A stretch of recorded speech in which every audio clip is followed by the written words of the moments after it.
Hello bachcho, let's read this question. The question says hydrolysis of an ester was carried out separately with 0.05 molar HCl and 0.05 molar H2SO4.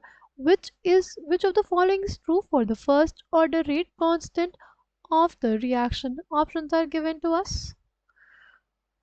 The key concept for this question is hydrolysis of an ester.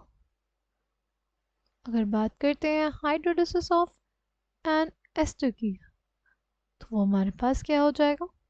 देखो ये हमारे पास क्या है, एक ester है, right. उसका hydrolysis करेंगे किसके प्रेजेंस में, एन एसिड कैटलिस्ट।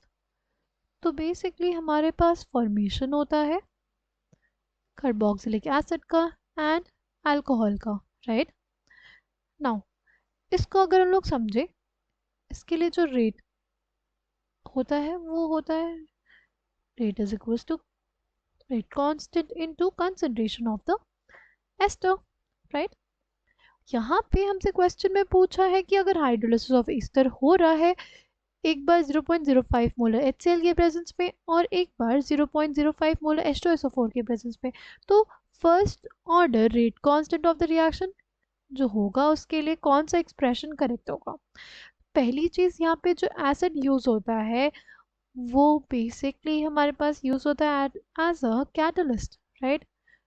जो हमारे पास कैटलिस्ट होते हैं वो हमारे पास रेट ऑफ रिएक्शन को क्या करते हैं, रेट ऑफ रिएक्शन को बेसिकली कम करते हैं by decreasing the activation energy they do not get consumed in the reaction, right।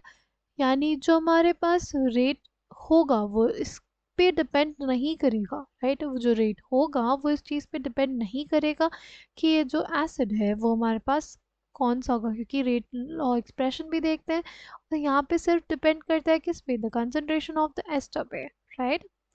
तो correct answer for this question will be option C, right। Rate constant will not depend on rate of reaction will not depend on the acid, right। इसलिए हमारे पास दोनों acids के लिए जो rate constant होगा वो क्या हो जाएगा, इक्वल हो जाएगा। आई होप आपको ये बात समझ में आई हो। Thank you and all the best.